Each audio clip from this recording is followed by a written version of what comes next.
kuki ko biza tutabisabye ni byiza kandi bibi buri wese abifata ukwe njyewe singinubira habe na gato kuko byose bitangwa na rurema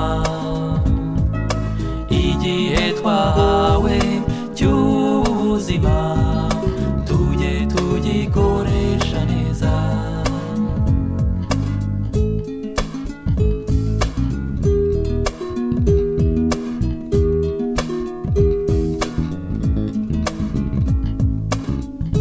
kubura uwawe bitera agahinda narababaye nararize bigezaho ndimanganya nzikwa amaherezo tuzabonana nkaguhoberana ibyishimo wari umukiranutsi nzagukurikiza nzagusanga heza ho mu ijuru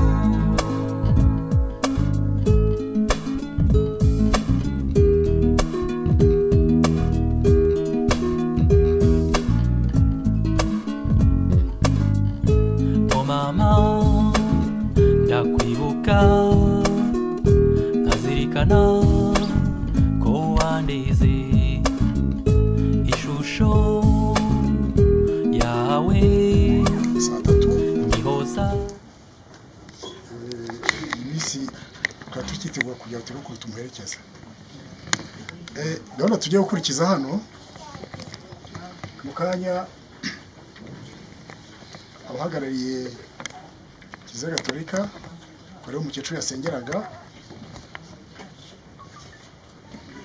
tugiye kuvuga isengesho ry'umwanya mutoya nyuma yaho mu gusezera turakurikizaho gusezera turinjira muri umuryango dusohoke muri hirya twinjira hano hepfo Roho Mutagatifu ngwino Roho Mutagatifu usanganye imitima kwemera ukunde twohereze Roho wawe byose bishya bizabone guhinduka dusabe Mana amenyesha kwemera Roho Mutagatifu turagusaba kubwirizwa nawe gukunda ibitunganye no kunogerwa nawe iteka bwa Yesu Kristo umwami wacu ndakuramutsa Mariya Imana wayoboje abagore bose umugisha na Yesu umwana atarasingizwa Mariya Mutagatifu mubyeyi w'Imana urajya dusabira twabanyabyaha kuri ubu igihe tuzapfira. Hari ijambo tugiye gusomerwa ntabwo dutinda kugira ko mwumvise ko imihango ari migufiya ku muvandimwe dusomerejwe isomo ibindi bikomeza. Umuvandimwe wacu Ansira atuvuyemo twari tumuzi neza kandi tumukunda. Uyu munsi tuje kumuha icyubahiro kimusezeraho, tuje kumusabira kugira ngo Nyagasani amubabarire ibicumuro yaba yaragize kandi amuhe ingororano y'ubuzima buhoraho, kuko ku mukristu urupfu ntiruba rutsembye byose, rumwinjiza iwabo mu ijuru. Nicyo gituma agahinda uwo twakundaga kadakwiye guhanagura ibyishimo tugomba gusanga mu bitekerezo cy'uko inshuti yacu igiye guhabwa ingororano y'ibyiza yakoze kuri iyi si. Ijambo ry'Imana tugiye guhagararira mu Ivanjiri ya Mutagatifu Mariko umutwe wa 12:43 kugeza kuri 46. Yuda amaze gukoranya amaturo y'abantu be yohereza i Yerusalemu amadarakima 2,000 agira ngo bature igitambo cy'impongano y'ibyaha. Icyo gikorwa cyiza kandi cya gipfura yaragiteganyirije abitewe nuko yazirikanaga izuka. Koko rero yataba yizeye ko abaguye ku rugamba bagombaga kuzuka, gusabira abapfuye ntabyo byajyaga kuba bimaze, ndetse byari n'ubucucu. Ibiramambu ntiyashidikanyaga ko hari ingororano itagira uko isa igenewe abapfiriye mu gusabaniramana. Akikomezamo icyo gitekerezo kiboneye kandi gitagatifu, nicyo cyatumye ategeka ko batura icyo gitambo cyo gusabira abapfuye kugira ngo bavanwe ku ngoyi y'ibyaha byabo. Iryo ni ijambo ry'Imana.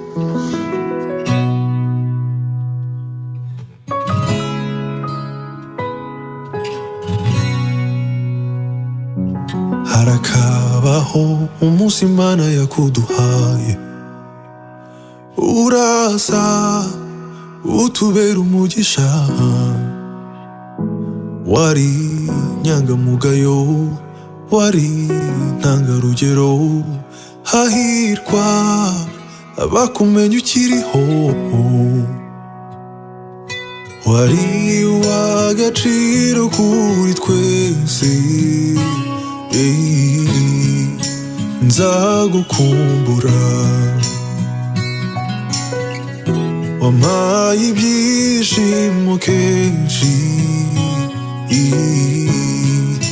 nzagukumbura. Nawe ugiye uzagubwa neza, nzagukumbura.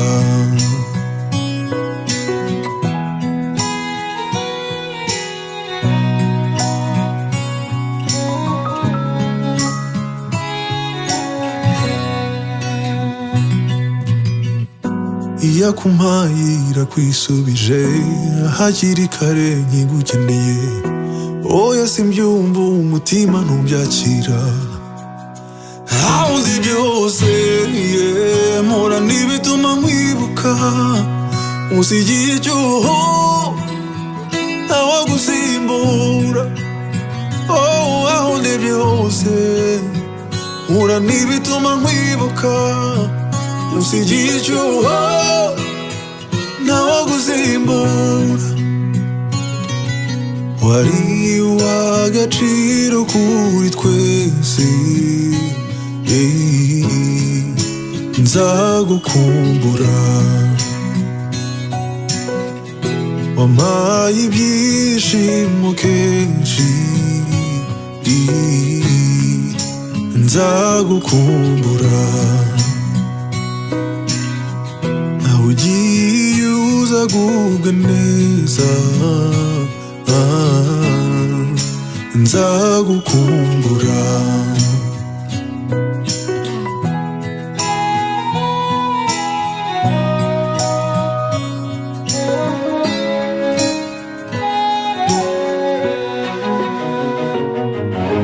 Yana umutima utuje, urukundo ruguherekeze. Uzahora iteka mu ntekerezo zanjye.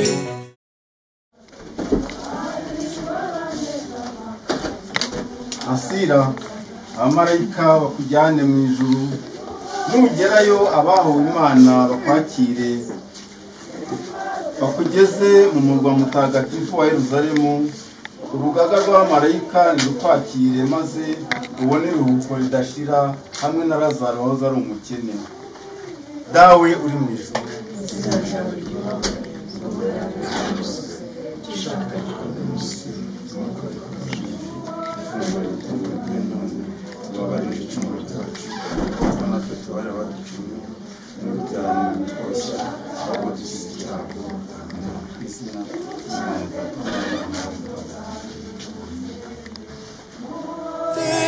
mu ntekerezo zanjye. Nugera kwa Rurema, abamarayika bagutaramire. Bakira iyo ntwari isoje urugendo. Cyane umutima utuje, urukundo ruguherekeze. uzahora iteka mu ntekerezo zanjye. Nugera kwa rurema abamarayika bagutaramire, bakiriye ntwari zuje urugendo. Najya utari nzahakubera, kuko wari uw'agaciro kuri twese. Nzagukumbura, wampaye ibyishimo kenshi. Nzagukumbura, aho ugiye uzagubwa neza. Nzagukumbura. La la la la la la la.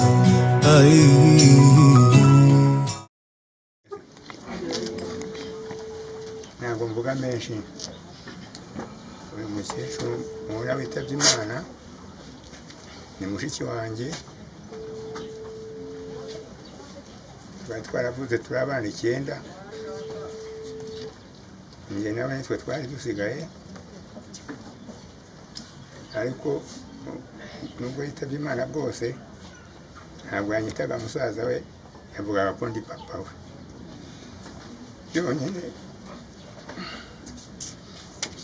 Ntabwo yanyitaga izina ryanjye, yanyitaga papa we. None rero n'ibyo byose yitabye Imana nk'intwari bose, ntabwo yanduranyije, ntabwo aruhije abantu, apfuye gitwari. Muri make mbese Imana imuhe uko idashira. Umubyeyi yari nyina wabo, ariko ari urungano, nawe tuganiriza. Kristo akozwe abavandimwe, mbanje kubashimira umuryango. Njyewe uhagaze aha, uyu mubyeyi yari n'umuna wa mama, ariko ibyo namubonamo nka mukuru wanjye. Ababyeyi bacu bitabye Imana 94, abari usigara asigarana n'umuva mu ntege musaza we. Batubereye ikiramiro, batubereye ababyeyi bakomeye cyane, batubaye hafi. Nanjye nari nkiri mutoya, mfite imfubyi nyinshi, ariko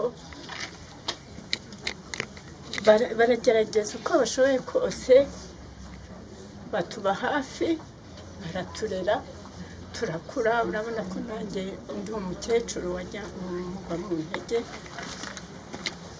Yari umwana wa 8 mu bana b'iwabo wa karindwi. Hanyuma akomeza aratwaza bya gitwari, akaba n'umukristo, akagira urukundo mu bantu. Ntabwo ari abantu bo mu rugo yakundaga abantu bose muri rusange. Yari umukristo, yabanaga n'abantu, ntabwo nabisobanura njyewe. Murabona uko ngana uko, ntabwo nzi kugenda kuri moto, ariko we yategaga moto, najya kubona nkabona ahagaze ku muryango wanjye. Ati umwana wa mama waramutse. Akicara tukaganira, amasaha yagera akongera agatega moto agataha. Nazaga hano nkaza mfata nk'umwana, kandi nanjye ndi umukecuru. Ubwo rero ntabwo navuga ibigwi bye, gusa aho agiye ahantu heza. Murabona abana asize, umukuru n'uyu. Ikintu cyatubabaje, hari umutoya wa bucura utabashije kugera hano. Niko gahinda kanini dufite. Yakagombye kuba n'abahari, akababara nk'uko twababaye, cyangwa akatwihanganisha nk'uko natwe tumwihanganisha. ariko isi nuko iteye ntibyakunze. Mwe mwaje turabashimira cyane, Imana ibahe umugisha, mwaje kwifatanya natwe, mwaje mu mwanya w'abacu benshi badahari. Imana ibahe umugisha. Ntabwo rero mvuga amagambo menshi, nta n'icyo amagambo menshi amaze. Ndabashimira kandi mbashimira ineza yanyu n'urukundo mwatweretse, natwe tuzakomeza kurubereka tukiri hano kuri iyi si. Mwakoze, Imana ibahe umugisha. turaha umwanya Mama Beri, ni muramukazi we, babanye mu buzima bwose, baraturanye, nawe aratuganiriza uko byagenze mu mibanire yabo. Ni umwanya mutoya tumuhaye.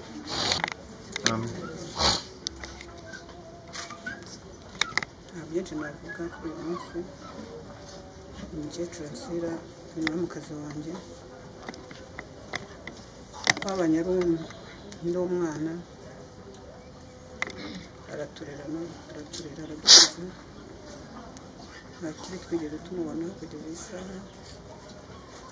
Yakundaga abantu, agakunda kubana n'abantu bose amahoro, yakundaga umuryango yashatsemo cyane.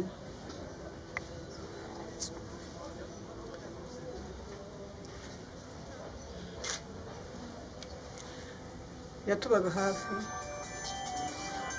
uko bwije n'uko bukeye, naho nshakiye yambaye bugufi cyane, akansura uko bikwiriye, nanjye nkabasura uko bikwiriye, kugeza uyu munsi wa none avuye mu mubiri. Ibyo namuvugaho ni byinshi cyane, ntawabivuga ngo birondore.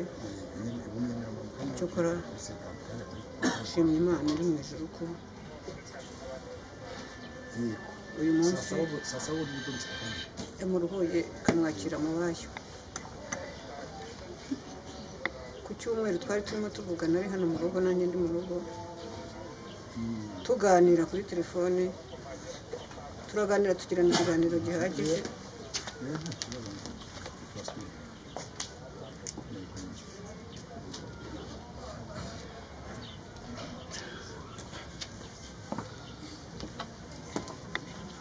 Yari inshuti yanjye, Ansira yari inshuti yanjye, mbuze inshuti. Nahoze mbwira abana nti ndapfakaye, nzongera gusubira mu Nyakabanda, ni nta muntu uzongera kuhasanga nawe ufite. Murakoze, abindi narenza. Kumva ikiganiro cy'umukazana we, umudamu wa Gahutu, nawe tuganira uko yabanye na nyirawe. Ndabanza kubashimira kuko mwitanze mukaza kudutabara, kandi ndashima Imana yakoze ibintu bikomeye byinshi. Yari umubyeyi wanjye, iminsi maze muri uru rugo ntabwo nagira ikintu mvuga nabonye cyangwa numvishe kibi, ntabwo ari umubyeyi. Ariko ibyo Imana ikora biratangaza. Iyaba urupfu rutari rwaragizwe irembo ryo kugera mu ijuru, twari kuba turimo kwituka. Ariko yashatse ko kugira ngo tuyigereho twinjira mu rupfu. Nkavuga rero nti niba dushima ko umubyeyi yabanye n'abana amahoro, natwe tubyige. Niba twumvise yuko yakundaga abantu n'Imana, natwe dusaba Imana idushoboze kugira ngo iyi nzira adusizemo umunsi natwe nugera, umunsi wacu nugera, wo kuzabaho gukorwa isoni imbere y'Imana. Rero ntekereza ko ariko nintekereza mu bakazana be, menya ndi mukuru, navuga nti umuryango wose kandi ndetse n'umusozi hari ikintu batakaje. kandi ntacyo twararebye kandi hari n'ibyo twumvise. Imana idushoboze kugira ngo umunsi wacu natwe nugera tuzabe twiteguye. Ikindi Imana nyishimira ni uko yanyemereye kuba hano. Ntabwo byari bukunda ariko Imana yabikoze, ndahari. Hari umunsi ntazabwirwa uko byagenze, nahibereye. Ni ukuri ndashima Imana, namwe ndabashimiye. Imana ibahe umugisha. Yarakoze uba hano muri uru rugo, nimba ari hafi nawe yaza akatuganiriza kuko yabanye na mukecuru ahamaze imyaka myinshi, afite icyo yakutwunganira. Murakoze. Murakoze kumija. Umukecuru yamfashije ibintu byinshi, agirira neza, nta muntu n'umwe yangaga kuva ku mwana we hasi kugera aho hejuru, akikundira abantu. Hari n'utwana nimugoroba twazaga aha ngaha tuvuye ku ishuri tuje kwigira, mbese umubyeyi w'abantu bose. Imana mudushira. Murakoze. Tarama bwa nyuma ku mubyeyi wacu ko tugiye kumuherekeza n'ubundi bwa nyuma.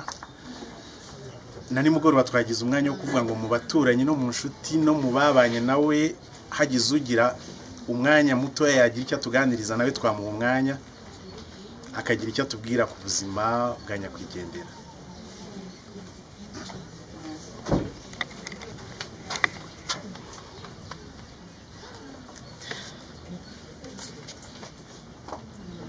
nje kuvuga kuri kaka Imana ibabarire n'imbaraga. Nijoro byananiye, nihangane Imana impa imbaraga. Kaka sinzi icyo mfite cyo kumuvuga. Kaka yambereye umubyeyi. Twimukiye hano muri 2008. Ntuye hano haruguru ku nzu uvuye kuri iyi ni ya kabiri. Tugeze ku musozi hano, nararebye abantu batuye, nari ntaramenya benshi kuko nazindukanye njya mu kazi, ariko rimwe nkubitanira na kaka hano tutarahamara, ngira ngo nta n'icyumweru mubonye umutima urambwira ngo ngubonye. Kuva ubwo kaka yambereye umubyeyi, ariko mbwira umutima ngo ntuzamwereke cyane, wakwereke akwiyereke, nibwo uzabonye mama wawe, uzasimbura mama wawe muri iyi si. Byaraye binaniye.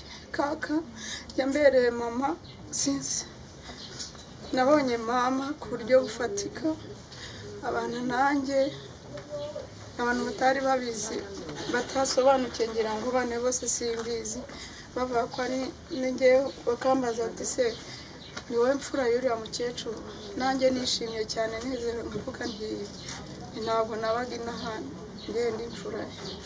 Kaka yambereye umubyeyi cyane birenze uko nabivuga.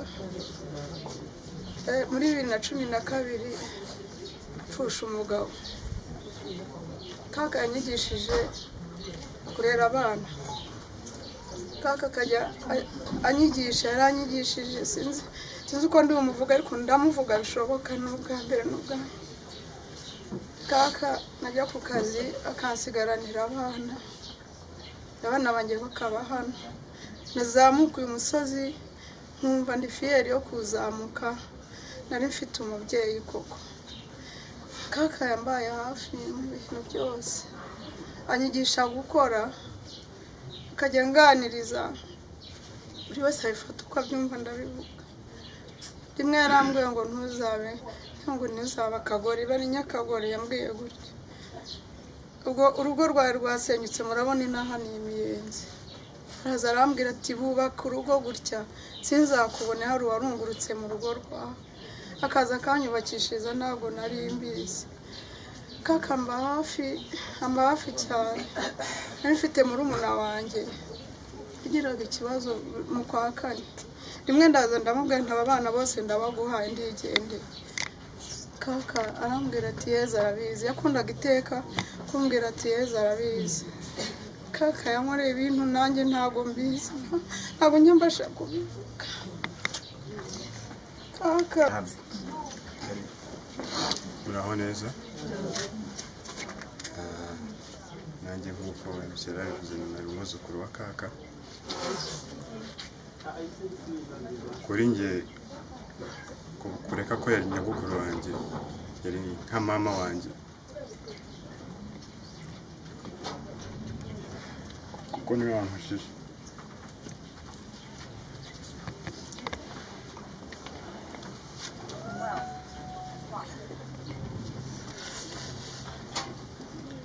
twari dukunda kuganira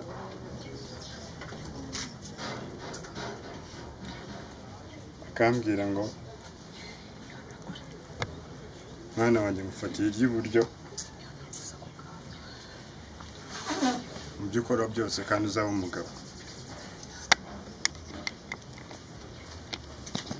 kimbabaje nuko agiye nanabonye n'umwanya wo kumusezera kuko ntabwo nari mpari kubambwiraga ko yitabye Imana narambabaje cyane ariko ndavuga ngo Imana ntabwo igera ikibi ariko Imana yabishatse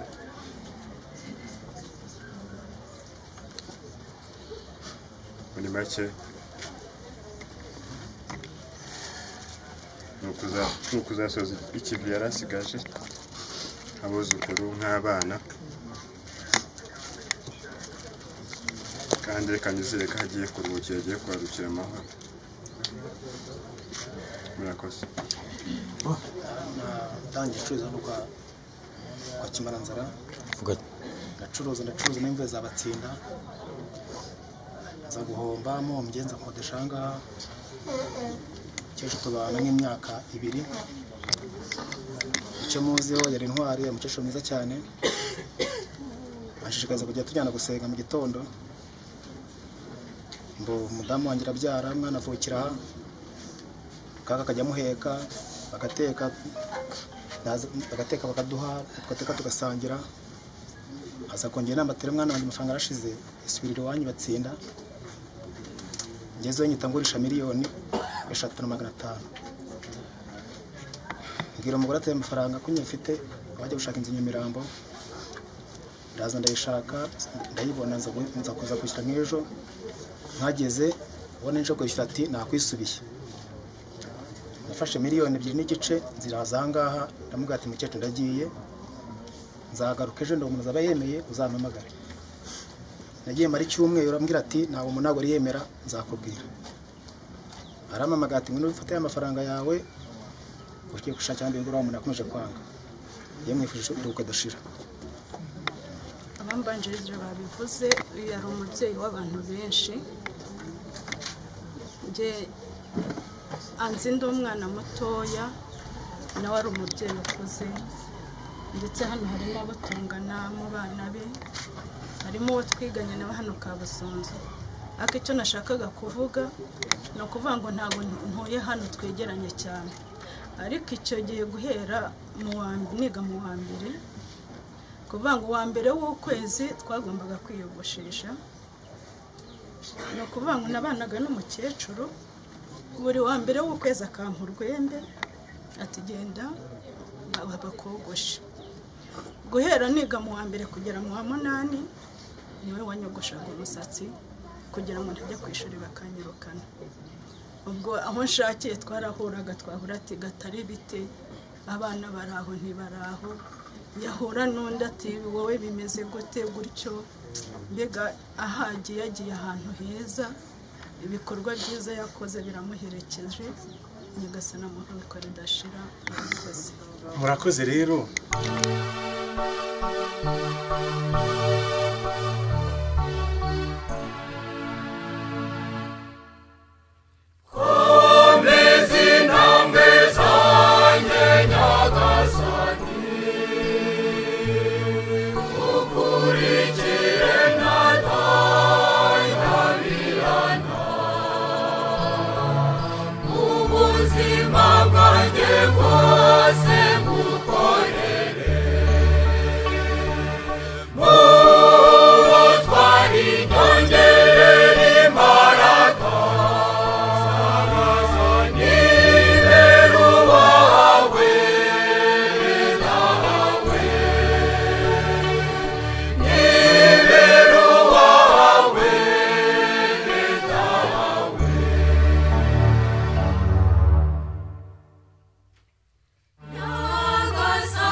guhora witeka baboneshereze ku izina ry'Imana Data na Mwana na Roho Mutagatifu. Inema y'Umwami wacu Yesu Kristo n'urukundo rw'Imana Data n'ubusabane bw'Roho Mutagatifu bihorane nawe.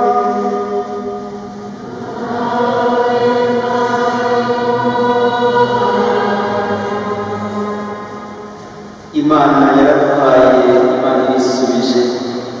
Reka rero muri kano kanya duture iki gitambo cy'Ukaristiya duherekeza mu cyubahiro gikwiye uyu Ansira kizanye inshuti, umubyeyi n'umuvandimwe.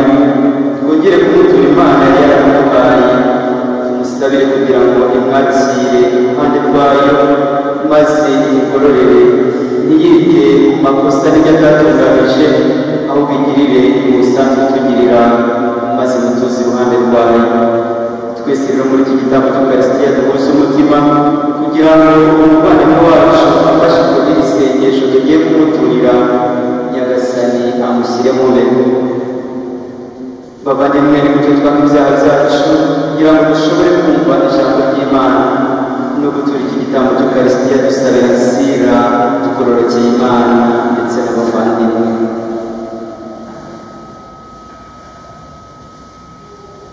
Nemereye imbere y'Imana ishobora byose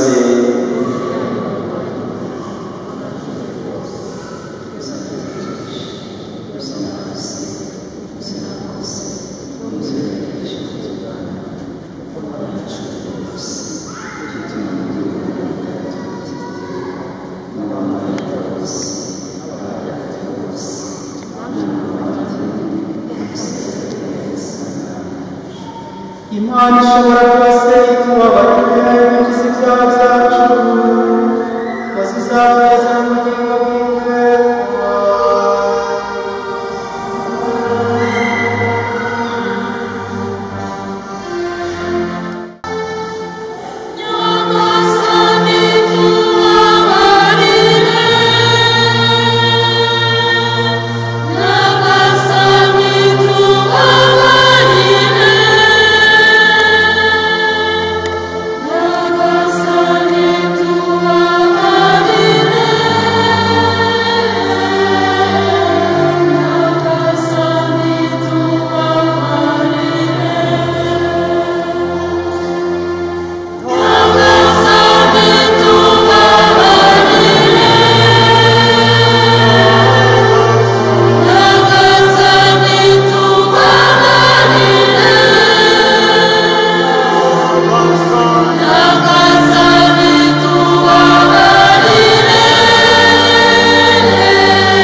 Dawe Imana ishobora byose, twemera ko umwana wawe yavuye kandi akazuka. Turakwinginze ugire iryemera rikomeye maze umuyoboke wawe Ansira kizanye wapfuye yunze ubumwe na Kristo yishimiye gusangira nawe zuka.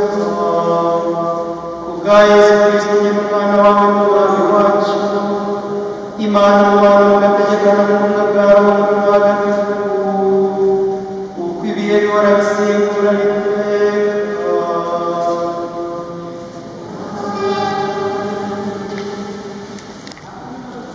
Isomo ryo mu ibaruwa Pawulo Mutagatifu intumwa yandikiye Abanyaroma. Ibi twabyongeraho iki? Niba Imana turi kumwe, ninde waduhangara? Itimanye ndetse n'umwana wayo, ahubwo ikamudutangira twese, yaba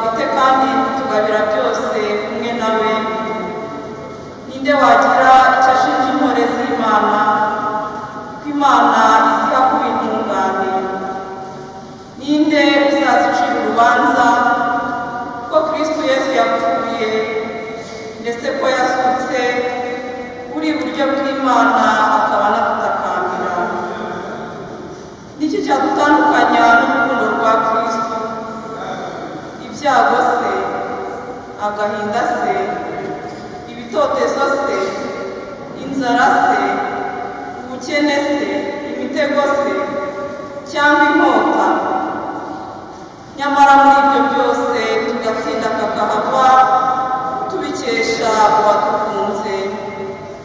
Koko rero simbishidikanya, ari urupfu, ari ubugingo, ari abamarayika, ari ibinyabubasha, ari iby'ubu, ari ibizaza, ari n'ibinyamaboko, ari iby'ejuru, ari n'iby'ubuzimu, ari n'ikindi kiremwa cyose, nta na kimwe kizashobora kudutandukanya n'urukundo Imana idukunda muri Kristo Yesu umwami wacu. Iryo ni ijambo ry'Imana.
Nyagasani Yesu nawe namwe.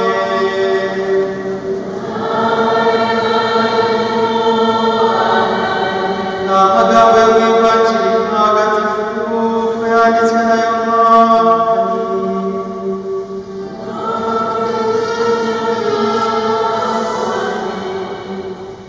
Yesu agezeyo asanga Lazaro amaze iminsi ine mu mva. Hari haje abayahudi benshi kwa Marita na Mariya bahoze urupfu rwa musaza wabo. Marita yumvise ko Yesu aje ajya kumusanganira, Mariya wasigara imuhira. Marita abwira Yesu ati, mwigisha, iyo ubana musaza wanjye aba yarapfuye, ariko n'ubu ngubu nzi ko icyo wasaba Imana cyose Imana yakiguha. Yesu ati, musaza wawe azazuka. Marita arasubiza ati, nzi ko azazuka igihe cy'izuka ku munsi w'imperuka. Yesu aramubwira ati, ngezuka n'ubugingo, unyemera nawe yaba yarapfuye azabaho. Byongeye umuntu wese uriho kandi akanyemera ntageze gupfa. Ibyo urabyemera? Marita ati, yego Nyagasani, nemera kuri Kristo umwana w'Imana waje muri iyi si.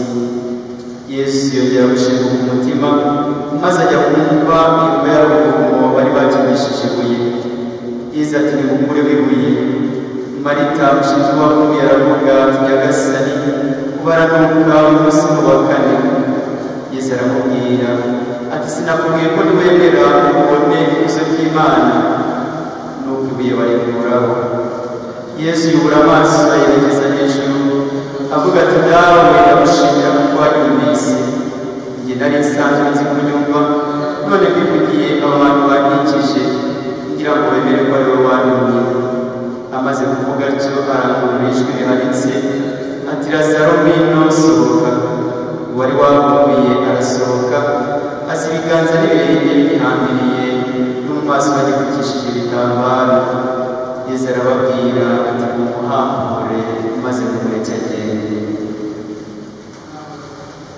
iyo ni ivanjiri ntagatifu.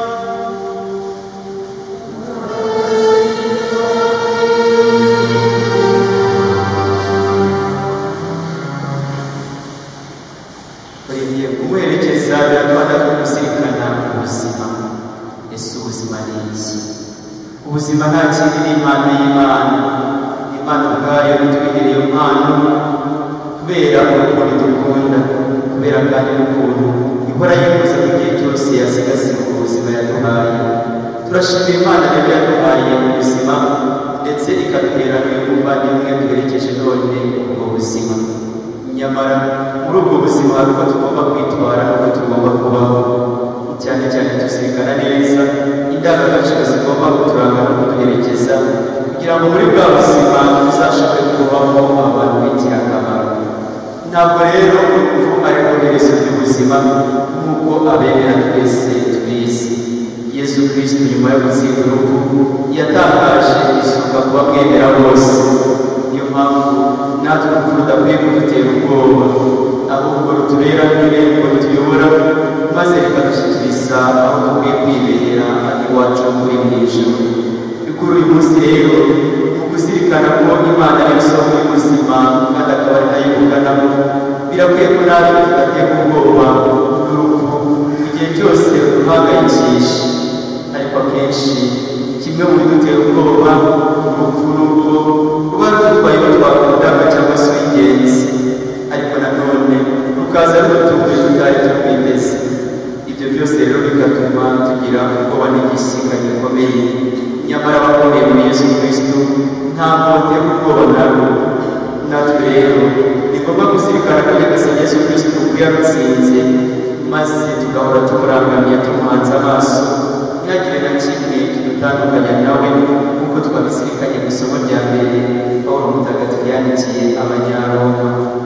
Urwo rukundo Imana yadukunze n'ubu buzima ikabusigasira ikaduherekeza, nta na kimwe cyakagombye kudutandukanya nawe.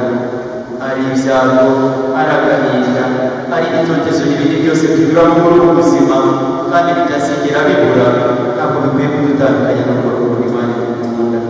Niyo mpamvu rero natwe twese duherekeje Ansira ntabwo dukwiye guheranwa n'abo yaravuze ati n'ingesoka n'ubugingo, kunyemera n'aho yaba yarapfuye azabaho, byongeye umuntu wese uriho kandi akanyemera ageze gupfa. Umucyo rero turagize Imana umuvandimwe wacu Ansira atuvuyemo.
Nyagasani Mana yacu mugirire impuhwe umuvandimwe inshuti ya Ansira, ugirire ko yahoze yifuza kukubera umuyoboke udahemuka, maze ureke kumuhanira ibicumuro bye.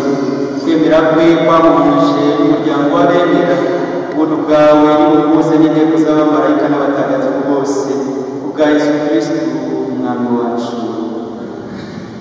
Turakomeza igitambo cy'Ukarisitiya dutura.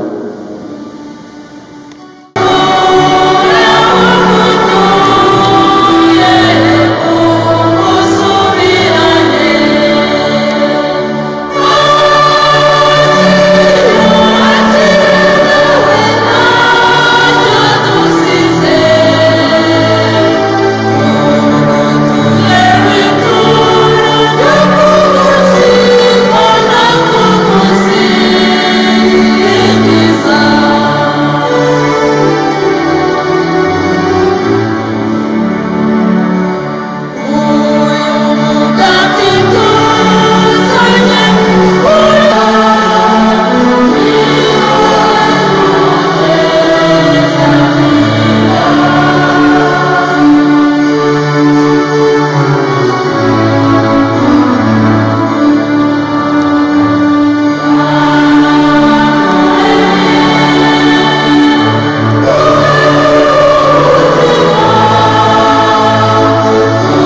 musabe kugira ngo igitambo cyanjye ari nacyo cyanyu umutima w'Imana Data ushobora byose.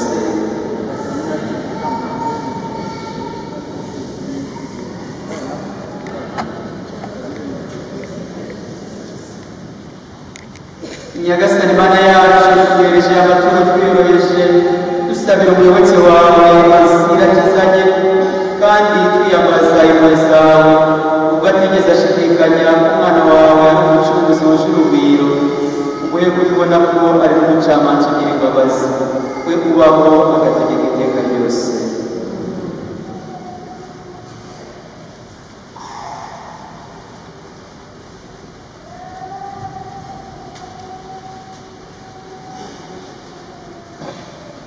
Nyagasani Yesu nabane namwe.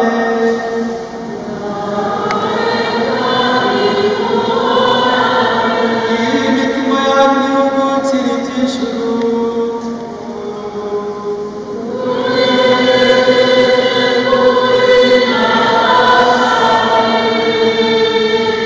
Dushimire Nyagasani Imana yacu.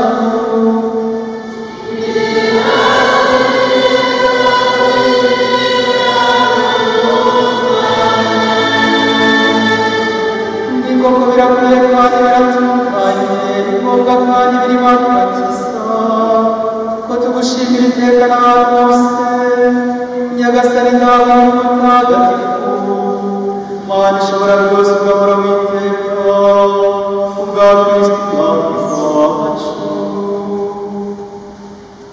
niwe twaboneye amizero y'izuba rikwiriye kugira ngo abashakazwa no kuzamura bidashidikanywa bahumurizwe n'isezerano ryo kuzaba abuziraherezo. Koko rero Nyagasani abayoboke bawe ubugingo ntibabucuzwa ahubwo bahinduka ukundi maze ubuzima bwabo bwo muri iyi si bwamara gushira bakimurirwa mu nguri buraho mw'ijuru. Nicyo gitumye twifatanya n'imitwe yose y'abamarayika ngo duhanikire icyarimwe igisingizo cy'izina ryawe tuvuga dawe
nk'uko yari amaze kubigenza arangije kurya afata inkongoro nanone arashimira nuko ahereza abigishwa be avuga ati nimwakire maze mukuru mwese iyi ngiyi koko ni inkongoro y'amaraso yanjye isezerano rishya kandi rizahoraho iteka agiye kumenerwa mwebwe n'abandi bose kugira ngo mugire imbabazi z'ibyaha ibi mujye mubikora n'urwibutso rwanjye.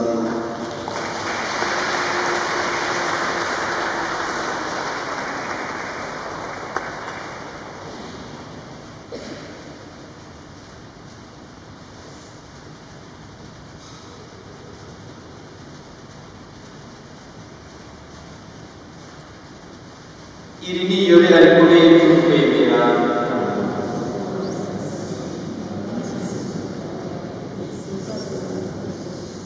none rero nyagasani mu gihe twihugura ukurizuka by'umwana wawe tugutuye uvuga tutanga ubugingo hamwe n'inkongoro y'umukiro tugushimira ko watumye tuberwa no kugushengerera turakohereza aya maturo kandi turakwinginga twiyoroheje ngo twebwe abasangira umubiri n'amaraso bya kristo roho mutagatifu aduhuze ubumwe nyagasani wibuke kiliziya yawe yongeye ku isi hose maze uyihore ry'ambere mu rukundo hamwe na papa wacu francisco n'umwepiskopi wacu antoine n'abatorewe umurimo wa ritari bose nyagasani buke kandi umuyoboke wawe ansira kizanye wahamagaye umuvana kuri iyi si maze ubwo yunze ubumwe n'umwana wawe urupfu rumeze nk'urwe umuhe no kumwishushanya isuka rye wibuke kandi n'abavandimwe bacu bavuye bafite ubwizere bwo kuzazuka hamwe n'abandi bose bapfuye usanzwe ufitiye impuhwe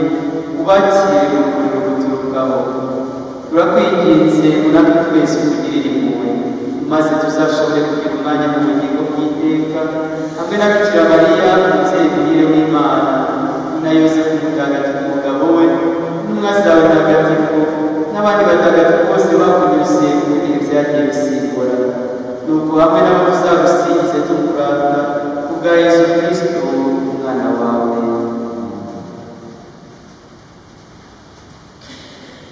awe mwashobora byose icyubahiro cyose n'ikuzo ryose ubishyikirizwa na kristo ukabihabwa hamwe nawe ukabihererwa muri we mu bumwe bwa roho mutagatifu uko ibihe bihora bisimburana iteka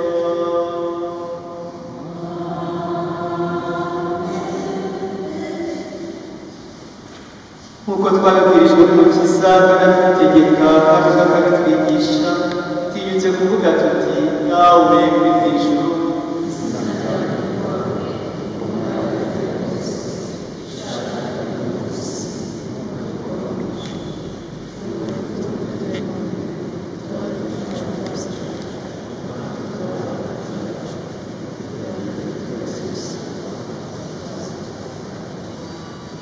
nyagasani turakwinginze udukize ibyago byose ibihe turi mu bisakaza mu mahoro impuhwe zawe z'umurenge zidukize icyaha cyose ziturinde n'amakuba yose mu gihe tugitegereje ya mizero mahire no kuza k'umukiza wacu yesu kristo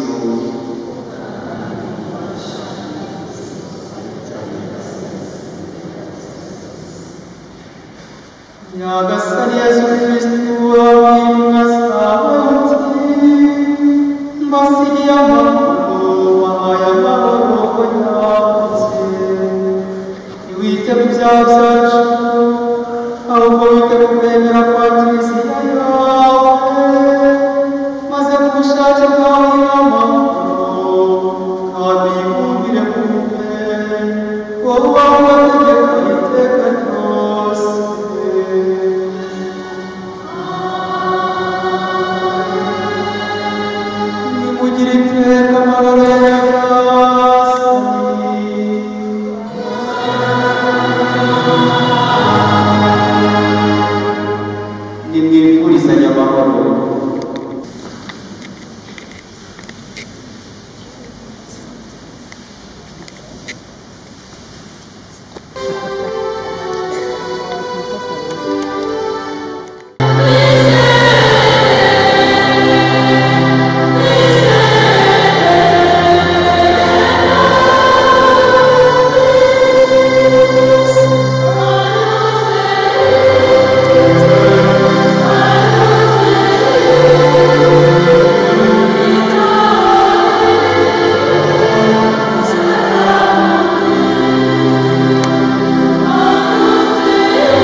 kristo duhabwa aturinda turagire azatugeze mu bugingo bw'iteka.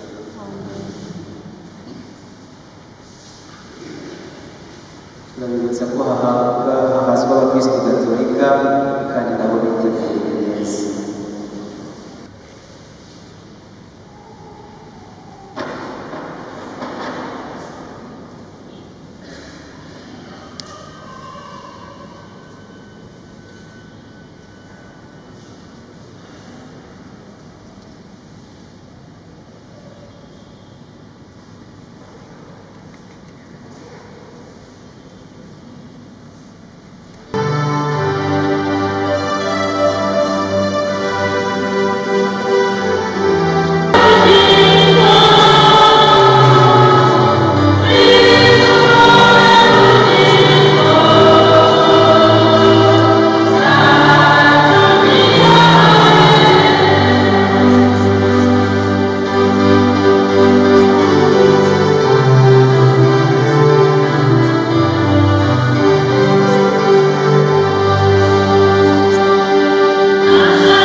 Asira dusezera uyu munsi yabonye izuba igihumbi kimwe magana cyenda na mirongo ine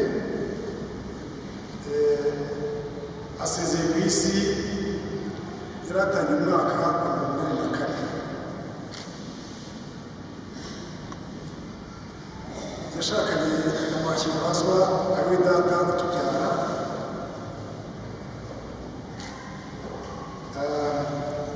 yatureze turi abana 9 ariko n'abandi bose bamuganaga kuko mwabyumvise ubuhamya babasha kuboneka batari bakeya yarabareze Roje bivuga neza ati abamwicaye ku bintu ni benshi ababyeyi ibyaje kuva ageze mu Nyakabanda ubwo yatahaga umuryango kuko Simba Gacinya Yozefu ni benshi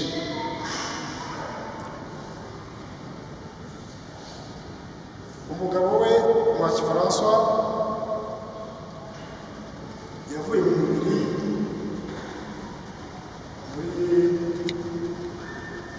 muri na karindwi urumva ko yari asigaye akazi katoroshye kurera abana bose ariko yabigezeho ni ubutwari kandi turashima Imana yamubashishije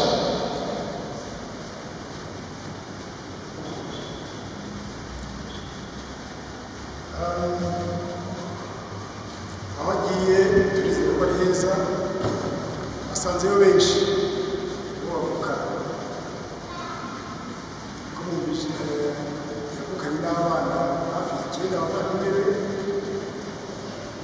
ubwo barindwi barigendeye nawe wa munani nawe yabasanzeyo asanzeyo umugabo we asanzeyo sebukwe asanzeyo nyirarume we asanzeyo baramukazi be asanzeyo abuzukuru be n'ubwo buzima tugomba kubamo ntabwo tugomba guheranwa n'agahinda ibikorwa yakoraga byo kwita kuri buri wese wamusangaga urwo umurage aradusigiye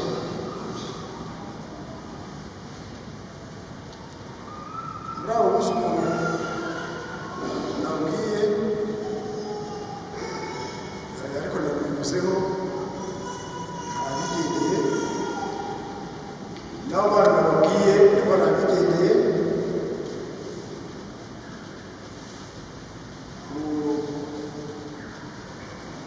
dusigaye turi 6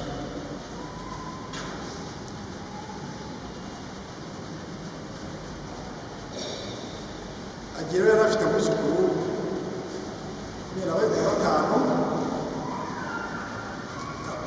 yari amaze no kugira abuzukuru gusa 9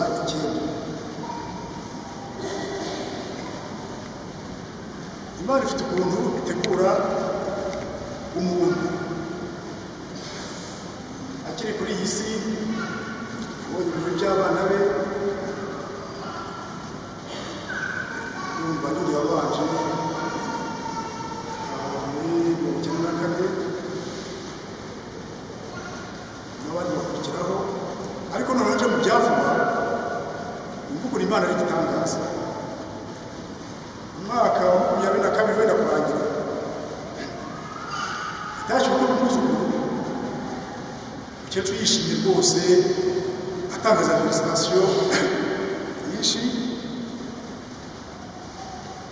muri uyu mwaka ushize 2023 wa karindwi yatashyirwa mu kuzukuru umukecuru yishimye ameze neza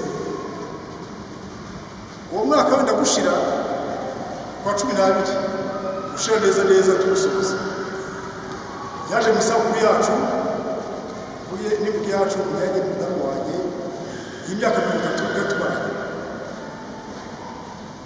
impamvu aho Imana n'igitangaza bifite umuntu itegura ibintu byayo si uko babishagiye mu cyaro Minisiteri ntabwo bijya bitegura gato ariko icyo gihe byanjemo uyu munsi rero Imana yateganyije kugira ngo umukecuru yitahire atashye ibyo birori aje muri ibyo birori aboneye n'abandi bantu mu miryango ye yose, abavukana, abuzukuru, abaturanyi, inshuti, icyo gihe yarakimeze neza.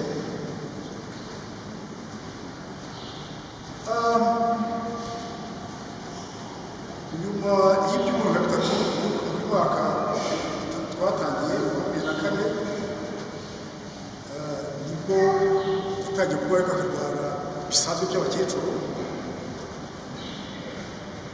ariko dutangiye ukwezi kwa kabiri tumva harimo ku itariki ya kabiri ahari nibwo kwari ukwezi twari tukiguheramo, ariko wa gatatu cyashize umukecuru yararwaye, tumujyana kwa muganga. Tugezeyo baramusuzuma basanga ibizamini bye byose nta kibazo bifite, ariko bamutera serumu nk'umuntu wari ufite intege nkeya, kandi wabonaga ko yabaye desiderate, amazi ameze nk'amushize mu mubiri. Bamuteye serumu, sinzi n'imiti mike bashyizemo, turataha. Umukecuru yarigenzaga, usiye kumufata gusa byo kumushyigikira, ariko yarigenzaga. Twagiye tugera mu rugo, akomeza ubuzima, atangira kurya, akaganira, intege zari nkeya atari nyinshi, ariko ubona nta kibazo na kimwe gihari, dufite n'icyizere ko nta n'ikibazo na kimwe afite. Wa gatandatu nibwo yatubwiraga abantu benshi babanye, atubwira abantu bo mu Nyakabanda b'inshuti ze bitahiye, kandi nabo yasubiragamo cyane, ati n'ejo muri kanaka, mbese bose akabavuga. Ndamubwira ariko se mukecuru, hari umwenda w'urupfu ufite, humura ntacyo uzaba. Baragiye ku cyumweru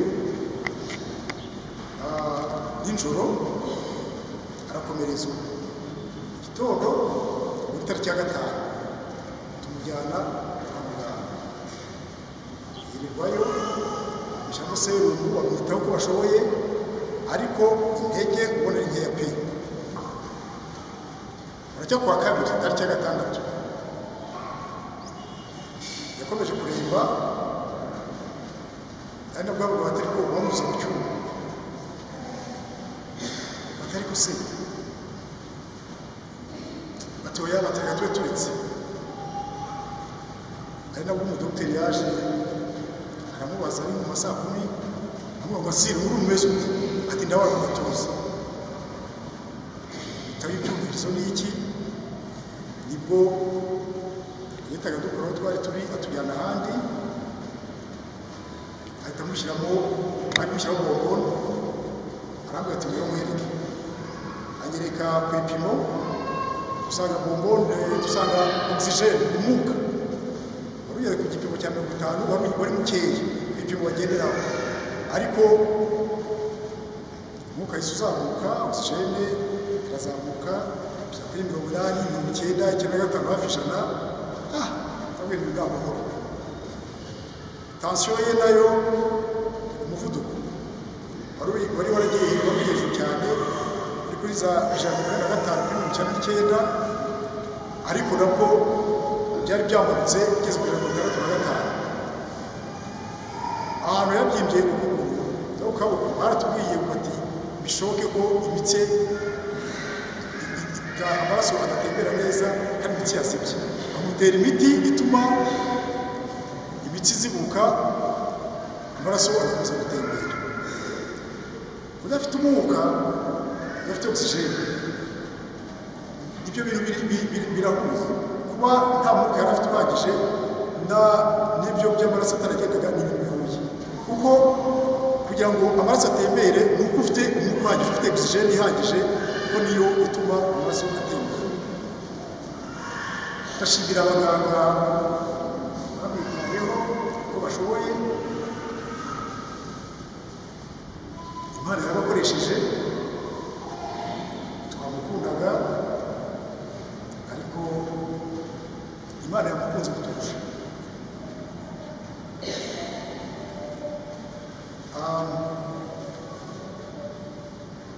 Ubwo yumva tukazirikana amasomo padiri yatugejejeho. Yezu yaravuze ati ni njye nzira n'ukuri n'ubugingo, umwizera wese n'aba yapfa yapfuye azabaho. Turizera rero yuko tuzabonana kuri wa munsi we twese dutegereje, n'abacu bose tuzabonana. Murakoze, mu kanya kari buze turakomereza irimbi ry'imirambo. Murakoze rero kubana natwe, turacyari kumwe kandi ari mu byiza no mu bibi byose turahari, kuko namwe mushyigikiye kandi nk'uko abanyarwanda dusanzwe dushyigikirana. Murakoze.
Ndakuramutsa Mariya,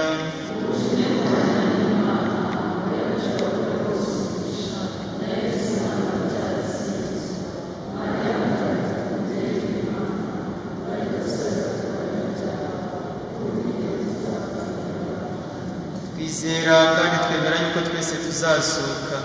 Ni muri uko kwemera ngiye kuba umurambo umugisha izina ry'Imana Data na Mwana na Roho Mutagatifu.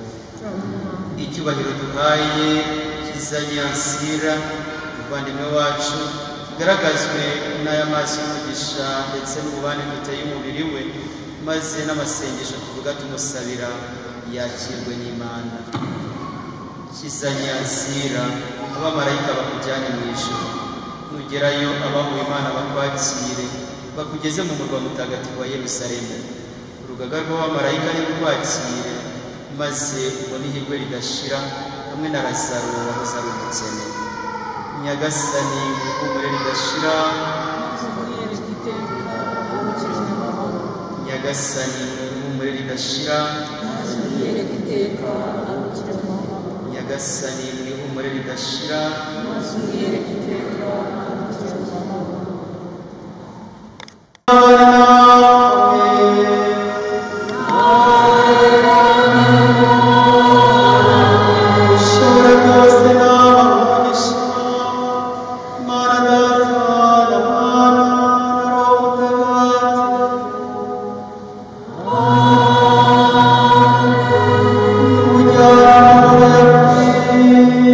Christ.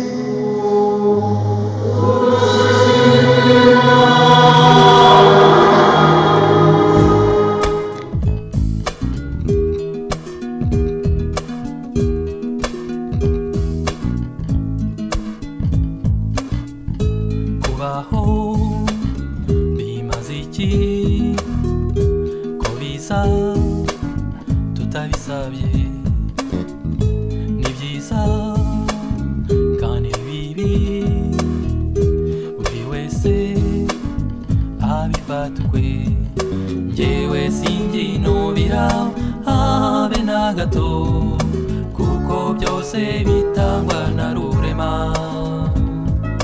igihe twahawe cy'ubuzima tujye tugikoresha neza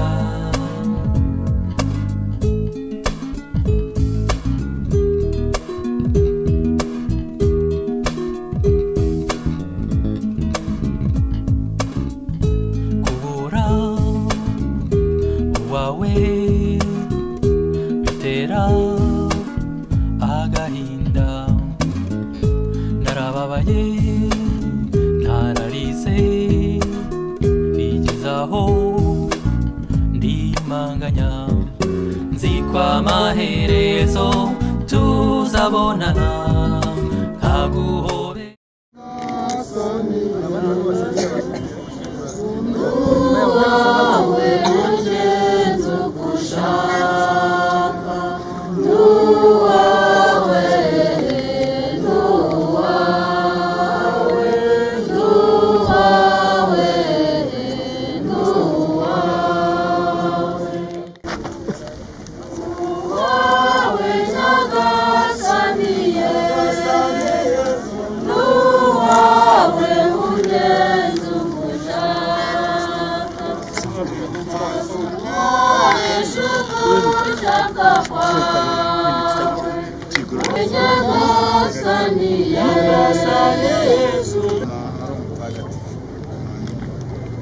Ubaha Imana Data n'Umwana w'Umutagatifu nk'uko bisanzwe iteka nibaye n'iteka ryose. Nyagasani Yezu Kristu igihe umaze gatatu mu mva watagatifuje imva z'abakwemera niyo mpamvu imva y'umuntu ihora itwibutsa ko tuzazuka. Girira ubuntu bwawe uhe umuyoboke wawe kuruhukira mu mahoro uhe umugisha imva igiye kubika umubiri we kugera igihe izamuzurira mu rumuri rw'iteka wowe uduha kuzazuka no kuba iteka ryose. Amen.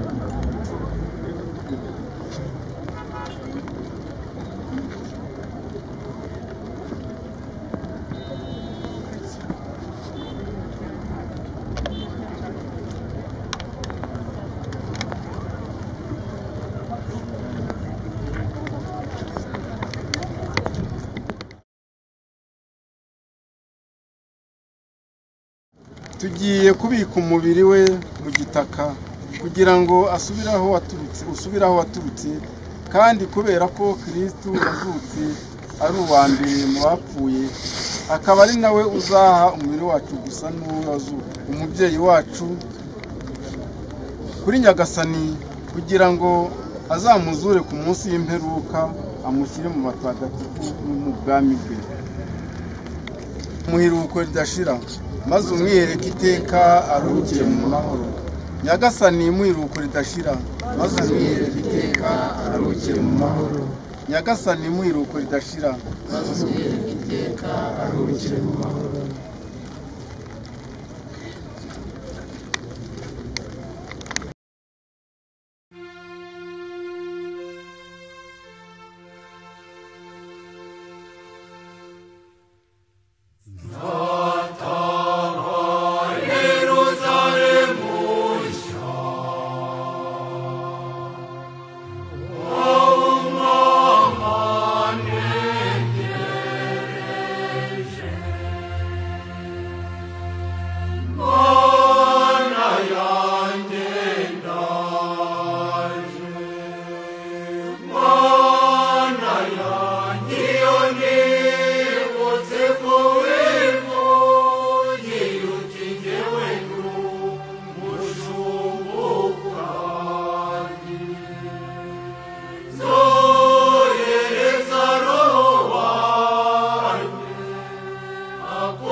nzagira mu rwuri rwiza ntabwo nikanga ibirura biraza kabihinda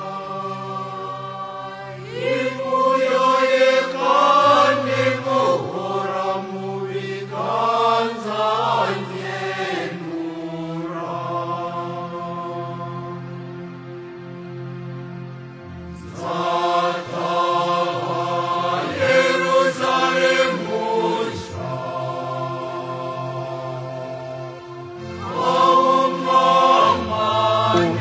famiye Gahutu Emmanuel badufashe babe hafi yacu abahururabo bashire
nta kindi kintu umuntu yakongeraho si gukomeza gushima urugendo twatangiranye kuva tukimva inkuru mbi wa kabiri nijoro ubu uyu munsi tucumbikiye hano gushyingura turabishoje ariko hazaba n'ikindi gihe cyo gukurikira iyo turaza kwivugana mwakoze cyane mu bwitange bw'inzego zose urukundo mutugaragarije murabihorana mu nshuti zacu muri abavandimwe bacu kandi ibi ni ibintu bihora bituranga mu buzima bwacu bwa buri munsi nta magambo menshi mfite yo kuvuga izindi gahunda zirakomereza hano ku bene bikira aho tugiye gukarabira abatazi ku bene bikira ni yari munsi y'urukiko rwa Nyarugenge urukiko rukuru rwa ingoro y'ubutabera Nyarugenge nabonye ariko handitseho izina ryawe ryubahwe ingoma yawe yegere hose ushaka gikorwe munsi nk'uko gikorwa mu ijambo ifunguro ritungurwe tubabarire ibicumuro byacu kuko natwe tubaye iterane ndakuramutsa Mariya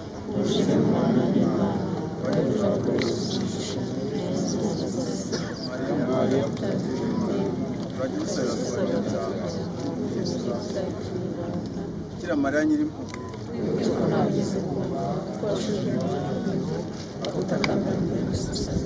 nicyo gituma nkwizera ukanavuganira ahagarara muri munyabyaha uteye umukiza ibirego byo kubwira kuba ku Mana Data mutagatifu ukamusanzwe iteka wayo iteka ryose Ansira mutagatifu udusabire ku izina ry'Imana Data na Mwana mutagatifu. Yangira singiza Nyagasani.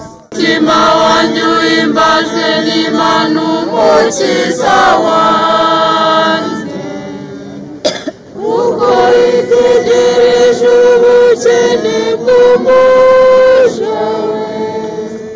Dore kuvuga yose azanyituye,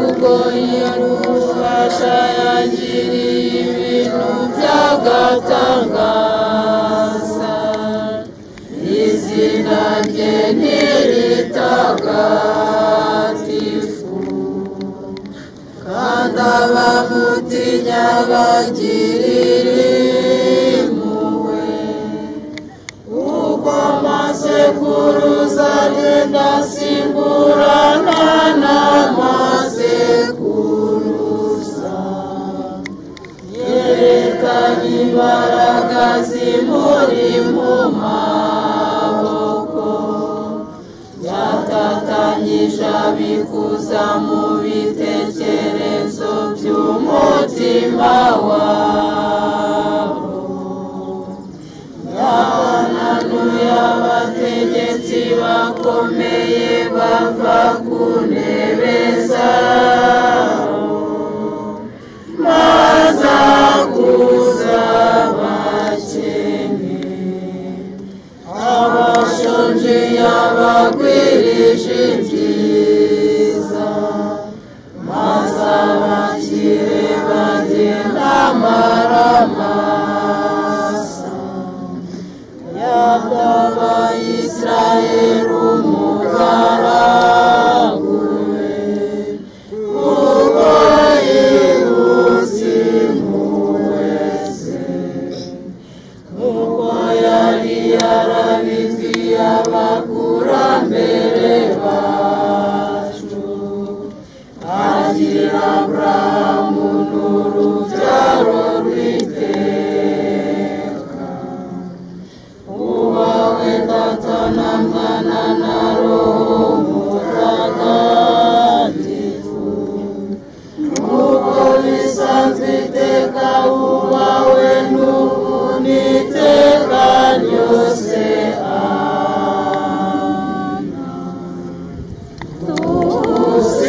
Dusingize Imana yaduhaye ibyiza, iduha ubugingo bw'iteka. Mwakoze.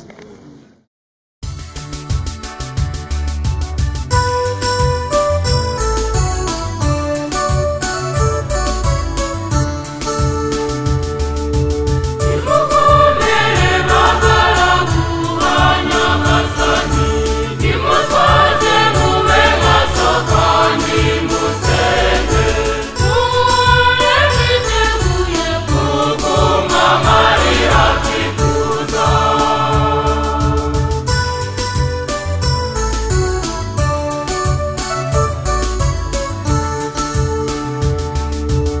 Igihe cy'umukiro kiregereje, umucunguzi w'abantu ageze hafi, hahirwa abamesa amakanzu mu maraso ya ntama,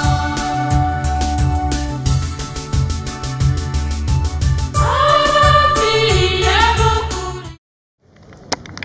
inkuru y'incamugongo yo kubura Kizanyansira umubyeyi wacu yaba kugeza n'ubu ngubu. Mwaritanze kuba umwanya wanyu muri Kigali, dukoresha umwanya wose dufite kugira ngo tubeho. Rero ntabwo iba yoroshye kubona umuntu rero uza mu kiriro cyawe akagufasha muri gahunda zose, kugeza n'uyu munsi, kuva mu gitondo kugeza amasaha mukiri kumwe natwe. Ibigaragaza urukundo mukunda kandi natwe tubakunda. Nk'uko twabivuze, umubyeyi wacu ni inshuti yacu, ni nyogokuru wacu, yari byose. turi hano tuje gukaraba turi ku irimbi umuriro tusize hariya hirya buriya iyo bamanuye iriya sanduka bagashyiraho bito ugomba ko umuntu utandukanye ari muri moruge wumvaga ko kiri kumwe natwe ariko bamaze gushyiraho beto hariya urabona umuntu turatandukanye n'ubundi yashizemo umwuka ariko ukumva ko akiri hafi yawe ariko yigendeye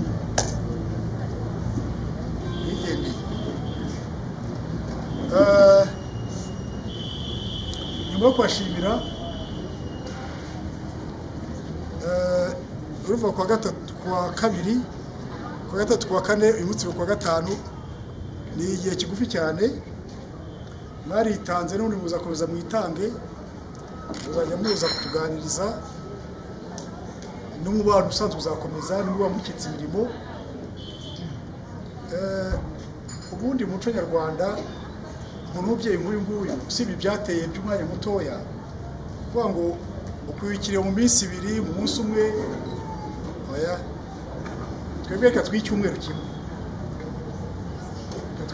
kimwe baritanze pe kandi ubundi umunsi umwe ntuzabagora reka dufate kuwa gatandatu tariki ya 17 saa 9 ibuye ari iwacu ari munsi ya Kigali ya munsi sibyo uzaze twishime turirimbe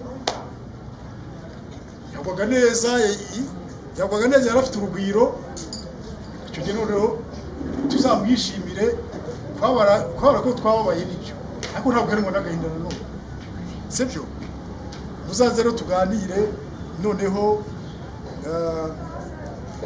ni naho tuzavugira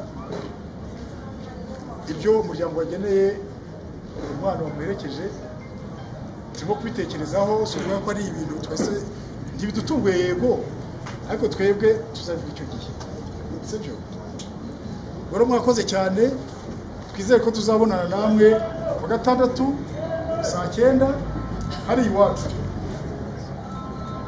uko mwitangiye iyi gahunda twizeye ko n'icyo gihe muzabona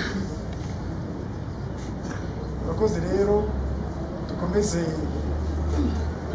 tuzirikane aho tunakomeza n'imirimo yacu nora nimugoroba dukitse imirimo twongera tuganire kugira ngo dususurutse urugo sibyo murakoze rero reka dukomeze dusangire kano gafanta ubundi dukomeze izindi gahunda zacu ziri prive murakoze